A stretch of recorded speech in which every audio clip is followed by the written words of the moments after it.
은혜로운 찬양 감사합니다. 기도하시고 말씀 받겠습니다. 거룩하신 하나님, 오늘 저희들의 모든 삶 속에 주님이 우리의 목자가 되어주셔서 인도해 주시지 않으면 감당할 수 없는 일들이 너무나 많고, 하나님 아버지, 걸어갈 수도 없고 서 있을 수도 없음을 이 시간도 고백하면서 주님께서 오늘 우리의 모든 삶을 주관하시며 인도해 주시기를 간구합니다. 주님께서 붙잡아 주시고 오늘도 주님 앞에 주님의 은혜를 구하며 나온 사랑하는 귀한 성도들 한 분 한 분 심령마다 주의 말씀이 떨어지게 하시고 그 말씀으로 소송케 하시고 그 말씀으로 힘을 얻게 하시며 그 말씀으로 치유받게 하셔서 새롭게 변화되어지고 새롭게 일어서는 믿음의 역사가 일어나게 하옵소서. 오늘도 주의 말씀이 우리 가운데 성령으로 역사해 주시기를 바라오며 예수님의 이름으로 간절히 기도하였사옵나이다. 아멘. 저와 여러분들이 마태복음 1장에 나오는 족보만 제대로 아셔도 성경을 다 아는 것이나 다름이 없습니다. 이 족보만 알면 성경을 이해하는데 또 막힘이 없습니다. 그런데 이 예수 그리스도의 족보를 보게 되어지면 세상 족보와는 좀 다른 것 같아요. 뭐가 다르냐? 특별한 인물이 없어요. 별로 머리가 무슨 대단히 좋은 사람도 없고요. 능력이 특출한 사람도 없어요. 모두가 세상적으로 볼 때 오히려 조금 부족하고 평범한 사람이 아닐까. 이런 사람들이 예수 그리스도의 족보에 나오는 것을 우리가 볼 수 있습니다. 이것은 바로 우리에게 무엇을 교훈해 주고 있느냐 하면, 우리 하나님께서는 어떤 특별한 인물만 뽑아서 쓰시는 것이 아니라 오히려 부족하지만 연약하지만 믿음 있는 사람을 택하셔서 당신의 지혜와 능력을 부어주심으로 당신의 뜻을 이루어 가시는구나 라고 하는 것을 우리가 볼 수 있는 것입니다. 그래서 사도 바울도 고린도전서 1장 26절부터 뭐라고 말을 하냐면 이렇게 말합니다. 형제들아, 너희를 부르심을 보라. 육체를 따라 지혜로운 자가 많지 아니하며 능한 자가 많지 아니하며 문벌 좋은 자가 많지 아니하도다. 그러나 하나님께서는 세상에 미련한 것들을 택하사 지혜 있는 자들을 부끄럽게 하려 하시고 세상에 약한 것들을 택하사 강한 것들을 부끄럽게 하려 하시며 하나님께서 세상에 천한 것들과 멸시받는 것들과 없는 것을 택하사 있는 것들을 폐하려 하시나니 이는 아무 육체도 하나님 앞에 자랑하지 못하게 하려 하심이라고 말씀했습니다. 오늘 저와 여러분은 함께 예수님께서 다윗의 자손으로 왜 불려졌을까? 여러분, 성경을 보면 예수님의 호칭이 다윗의 자손 예수여 그러잖아요. 소경거지 바디메오도 예수님 부를 때 다윗의 자손 예수여 이렇게 불렀거든요. 이 다윗도 호산나 다윗의 자손이요 이렇게 호산나 할 때도, 예수님 예루살렘에 입성하실 때도 다윗의 자손이라고 불려졌거든요. 자, 왜 예수님은 다윗의 자손으로 불려졌을까? 여러분, 다윗의 그 위대함을 우리가 이 시간에 족보를 통해서 깨달아야 됩니다. 그런데 이 다윗도요, 마찬가지로 사실은 뛰어난 사람 아닙니다. 가만히 보면 형제 중에 별로 뛰어난 자라고 볼 수가 없어요. 근데 다윗의 이름이요, 여러분 다윗의 이름의 뜻 아세요? 다윗. 그 다윗의 이름의 뜻이 뭐냐면 사랑을 받을 자라고 하는 뜻입니다. 사랑을 받을 자. 다윗의 이름이 사랑을 받아야 될 자고 또 사랑을 받을 자였을 뿐이지 유대 지파 중에서도 가장 작은 시골 동네 베들레헴 출신이었고요. 별 볼 일 없는 양치기 2세 가정에서 태어난 사람이 다윗입니다. 그런데 이 다윗이 이스라엘의 전무후무한 위대한 왕이 되었고 예수님의 육신의 조상이 됐단 말이에요. 이게 어떻게 된 것일까? 어느 날 하나님께서 이새의 가정에 사무엘 선지자를 시켜서 뿔에다가 기름을 담아가지고 방문을 하게 하셨습니다. 그리고 그 이새의 아들 8명 중에 한 사람에게 기름을 부어서 왕으로 세우시겠다고 하신 겁니다. 그러니 여러분 생각해 보세요. 얼마나 광영이에요. 얼마나 놀랍고 얼마나 영광스러운 일이겠습니까? 그래서 이새의 집이 이제 잔치 분위기죠. 그래서 이새에게 8명의 아들이 있었고, 그 중에 이제 여러분 아시는 것처럼 8명의 아들 중에 아버지가 생각해도 그렇고 사무엘이 봐도 그렇고 그 누가 봐도 첫째 아들이었던 그 엘리압이라고 하는 아들이 가장 뛰어났던 것 같아요. 무엇으로 볼 때? 외모적으로 볼 때, 또 세상적으로 볼 때 모든 것을 다 갖추고 있는, 어떻게 보면 진짜 왕감이 아닐까 할 정도로 외모와 모든 것을 두루두루 갖춘 사람이 엘리압이었던 것 같습니다. 그런데 막상 사무엘이 그래서 기름을 부으려고 할 때에 하나님은 엘리압에게 기름을 붓지 말라는 거예요. 그러면서 내가 저를 버렸다고 말씀하시면서 왜 너희들은 사람을 외모로 보느냐고 꾸짖으시고, 엘리압뿐만 아니라 두 번째 아들 아비나답, 세 번째 아들 삼마, 그 다음 네 번째 아들 시므아, 그 다음에 느다넬, 라떼, 오셈, 이렇게 7명의 아들을 차례차례 다 불러 세웠는데도 하나님은 아니다, 아니다, 아니다 하면서 다 아니라는 거예요. 그래 놓고 마지막에 누구도 상상하지 못했던, 아들을 낳았던 그 아버지조차도, 그 신령한 사무엘 선지자도 상상도 못했던, 그래서 그 시간에 형들의 양까지 다 맡아서 들판에서 하나님 앞에 기도하며 찬양하며 홀로 서 있던 다윗을 하나님이 불러들이시고 그에게 기름을 붓도록 명령하셨습니다. 이걸 볼 때 우리가 무엇을 깨달아야 되느냐? 실로 하나님이 보시는 관점과 인간이 보는 관점이 너무 달랐다는 거예요. 사랑하는 여러분, 하나님의 관점은 우리가 보는 관점과 달라요. 나는 여러분들이 하나님이 보는 관점에 합격하시기를 주의 이름으로 축원합니다. 이 사실을 우리가 결코 잊지 말아야 돼요. 하나님은 다윗뿐만 아니라 저와 여러분의 중심을 보시는 분이십니다. 다윗은 늘 믿음과 순종의 삶을 살았던 사람입니다. 그 입술과 그리고 그의 손에는 늘 하나님을 찬양하는 악기가 들려 있었습니다. 여러분도 찬양하는 입술 되시기를 바라고, 하나님을 찬양할 수 있는 악기를 들 수 있으면 손에 좀 악기를 들어보세요. 괜찮아요. 하나님을 찬송하는 일인데요. 하나님을 높이고 다윗은 인정하는 시를 늘 낭독했어요. 여러분, 시가 뭐예요? 사실은 고백이죠. 나는 하나님을 높입니다. 나는 하나님을 인정합니다. 나는 하나님을 사랑합니다 하는 신앙의 고백의 시를 늘 낭독했던 것이 다윗입니다. 그게 시편이거든요.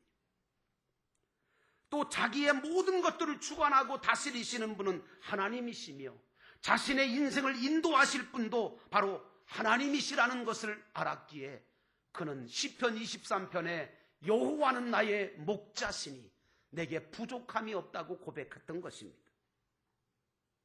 그러므로 이런 신앙적인 하나님과의 관계가 확실하고 신앙의 고백을 가지고 살았을 뿐이지 결코 세상적으로 남들과 비교해 볼 때 뛰어나거나 잘난 사람은 아니었거든요. 근데 다윗은요, 제가 보기에는 무조건 하나님이 주시는 것이라면 무엇이나 감사함으로 받았던 것 같아요. 그리고 순종했던 것 같아요. 여러분, 하나님이 무엇을 주시든지 그걸 감사함으로 받아서 그걸 잘 배우고 책임질해서 그걸 써먹는 겸손의 능력을 다윗이 갖추고 있었기에 하나님은 내가 이새의 아들 다윗을 만나니 내 마음에 합한지라 내가 그에게서 내 뜻을 이룰 것이라고 말씀하셨던 것입니다. 여러분, 그래서 마리아하고 요셉도 하나님이 주시는 그 엄청난 그 명령과 그 일을 순종함으로 감사함으로 받았기에 예수 그리스도를 탄생시켰던 거 아닙니까? 자, 이렇게 이제 다윗이 부음을 받았어요. 그런데 어느 날 이스라엘과 이웃나라 블레셋 사이에 전쟁이 일어났잖아요. 전쟁은 누구에게 속한 거예요? 여호와 하나님께 속한 겁니다. 하나님이 일으키신 전쟁입니다. 그런데 블레셋의 엄청난 능력의 소유자 골리앗 장군이 일어나서 이스라엘 군사들은 그만 그 골리앗을 보고 너무너무 두려운 나머지 엘라 골짜기에 머리를 쳐박고 꼼짝을 못하고 있었습니다. 그런데 묘하게도 그때에 이 어린 다윗이 아버지의 이새의 심부름을 받아서 전쟁터에 갑니다. 전쟁터에 갔다가 우연치 않게 이 광경을 본 거예요. 여러분, 내가 여러분한테 한번 여쭤보고 싶어요. 여러분, 뭐 다윗이 전쟁터에 가고 싶어서 갔습니까? 아니죠. 아버지가 심부름 시키니까 간 거예요. 가고 싶은 거 아니라니까요. 가고 싶어서 전쟁터에 간 게 아니에요. 그럼 또 묻습니다. 다윗이 뭐 보고 싶어서 그 현장을 봤겠습니까? 아니요. 보여지니까 본 거예요. 여러분, 이처럼 모든 것이 우연 같지만 실은 하나님의 필연적인 역사 속에서 우리에게 주어지고 우리에게 보여지는 것이 우리 인생살이의 모든 사건과 문제라고 하는 것을 여러분 깨달으시기를 축원합니다. 그러므로 우리 믿는 사람들은 모든 사건이나 문제를 하나님이 주시는 것으로 받아들이면서 왜 하나님이 이런 것을 보게 하시고 왜 이런 일을 겪게 하시는가, 이걸 깨닫고 이걸 구하고 이걸 찾음으로 그 안에서 하나님의 놀라우신 역사하심을 체험하시기를 주의 이름으로 축원합니다. 그래서요, 여러분, 우리는요 하나님의 시각으로 하나님의 관점으로 모든 걸 볼 줄 알아야 돼요. 이게 신앙이에요. 이게 영안이 열린 거예요. 뭐 영안이 열렸다 그러니까 뭐 눈 감으면 뭐가 보인다 들린다, 그거 아니에요.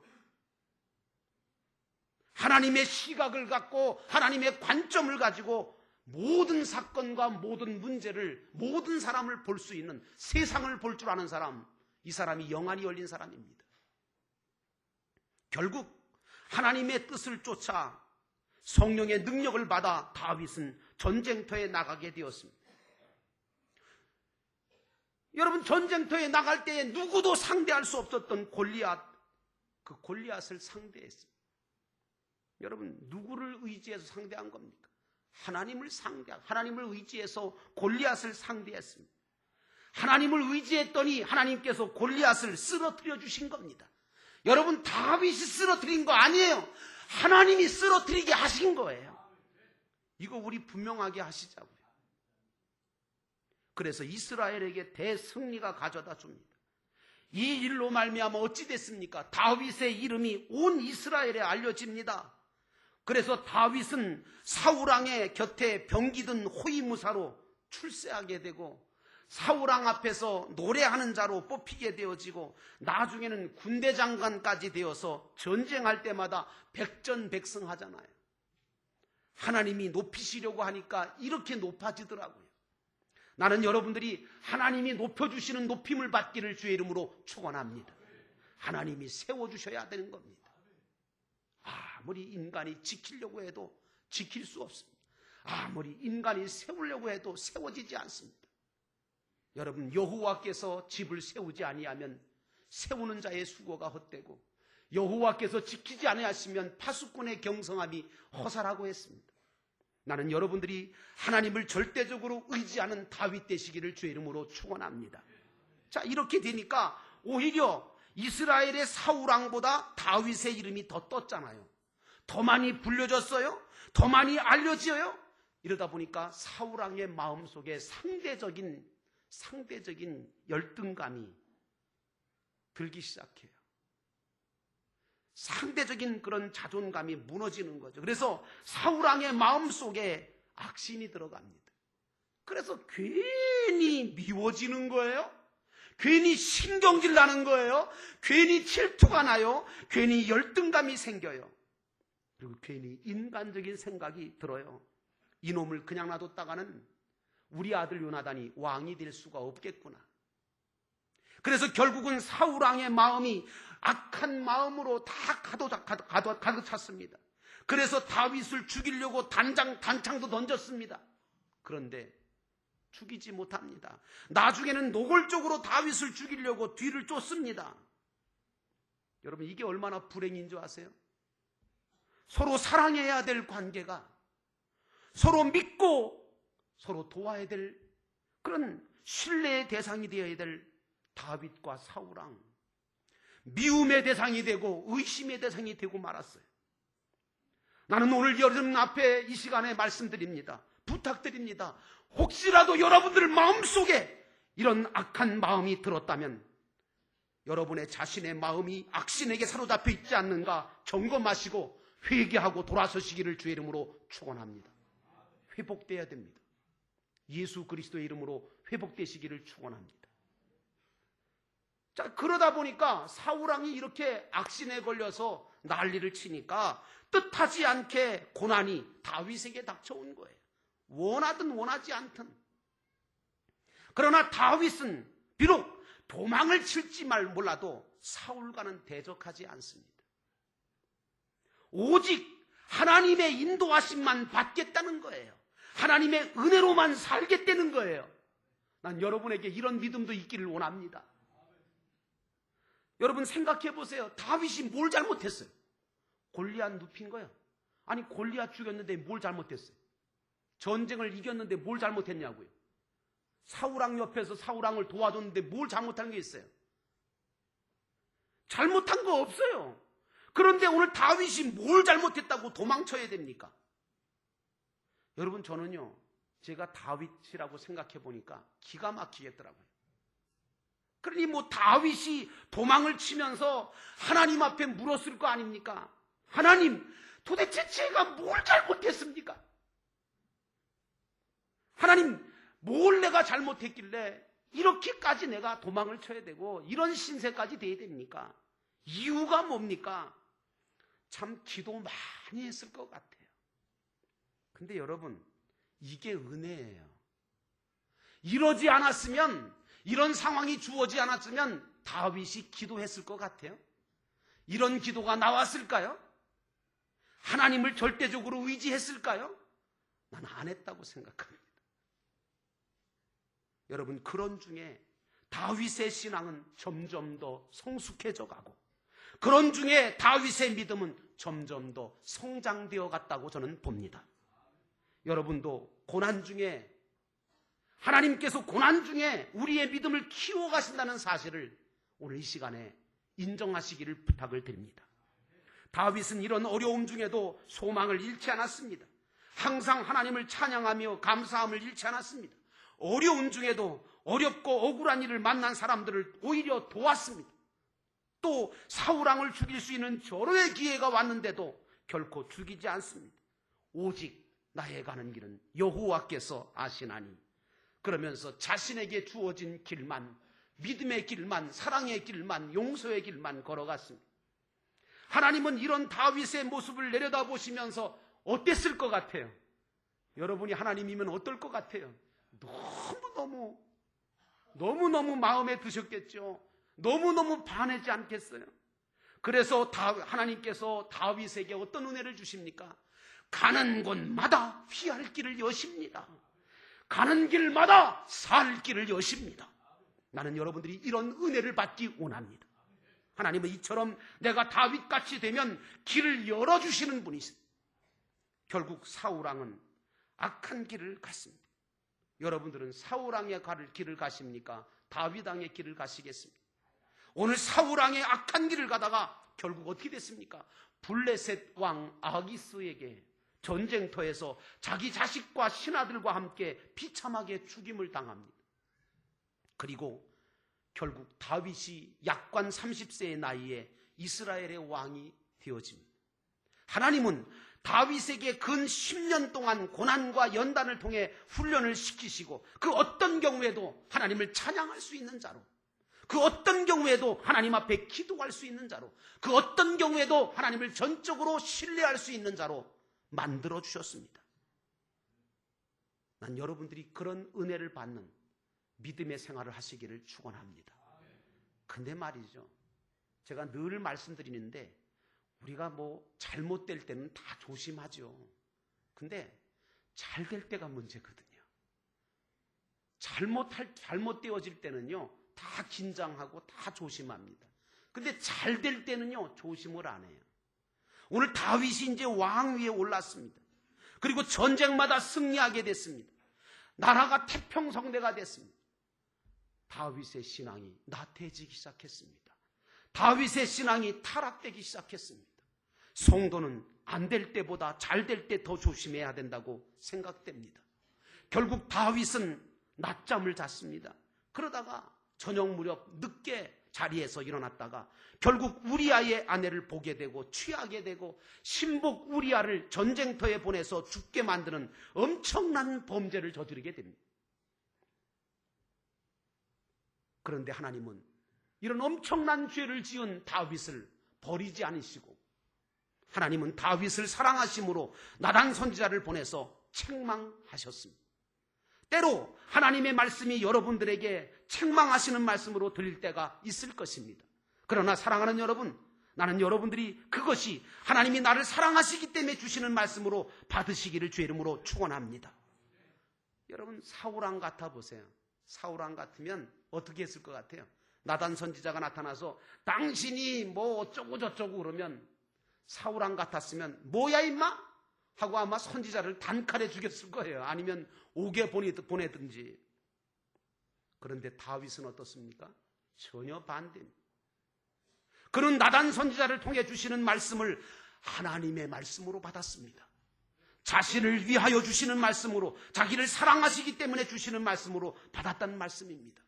난 여러분들이 하나님의 말씀을 받을 때마다 사람의 말로도 받지 마시고 하나님이 너를 사랑하셔서 나에게 주시는 말씀으로 받으시기를 주의 이름으로 축원합니다. 오늘 다윗은 이 나단 선지자 앞에 무릎을 꿇고 말씀을 받았습니다. 그리고 밤새도록 하나님 앞에 울면서 회개했습니다. 이런 모습은 또 한 번 하나님의 마음을 감동시켰습니다. 비록 평범한 나단 선지자의 말이었지만 그것을 자기에게 주시는 하나님의 말씀으로 받아들여 회개할 줄 아는 다윗의 모습은 과연 하나님의 마음을 움직일 수 있는 마음이었고 믿음이었습니다. 여러분, 하나님은 결코 당신 앞에 회개하는 심령을 물리치지 아니하시고 더 큰 은혜를 베풀어 주시는 최대의 은총자이심을 믿으시기를 축원합니다.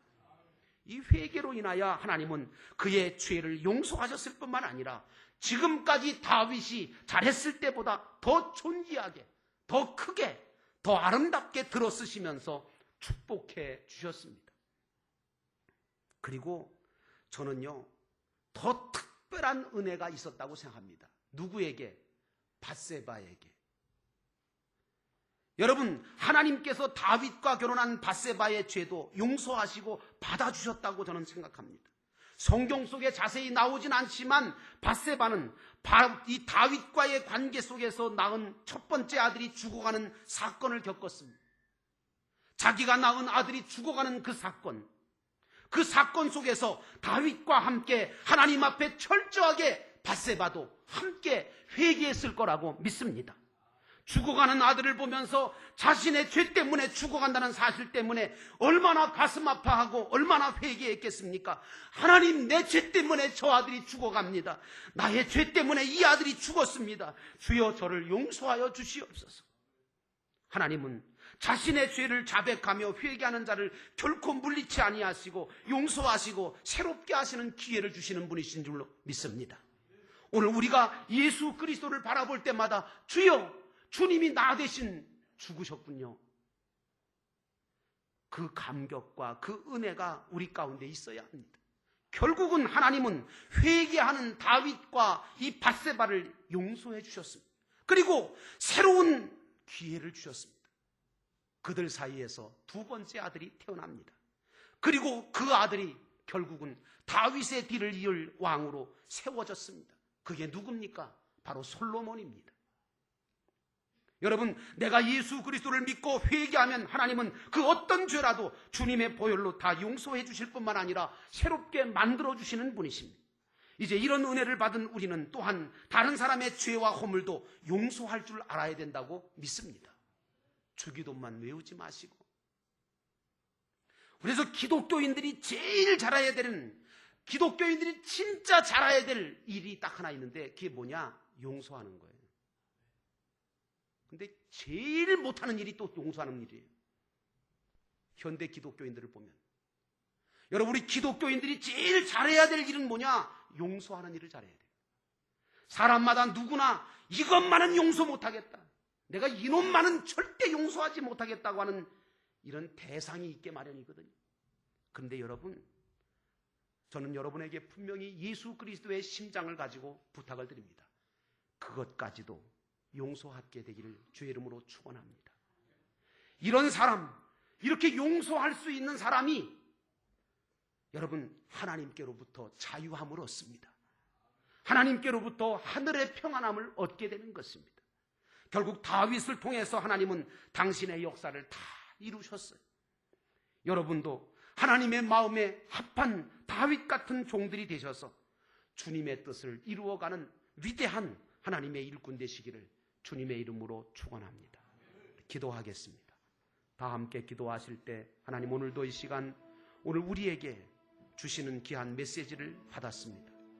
이것은 사람의 말이 아니라 하나님이 내게 주시는 사랑의 말씀이요 은혜의 말씀임을 이 시간도 고백합니다. 주님, 나를 부르신 주님께서 사랑받는 자로, 주님의 택함 받은 자로 온전하게 서게 도와 주옵시고, 하나님 기뻐하시는 아름다운 삶을 살아가도록 하나님 인도해 주시고, 하나님의 마음에 합한 자로 살아가게 하옵소서. 이 시간 우리 다 같이 함께 통성으로 잠깐 동안 기도합니다. 살아계셔서 역사하시는 하나님 아버지,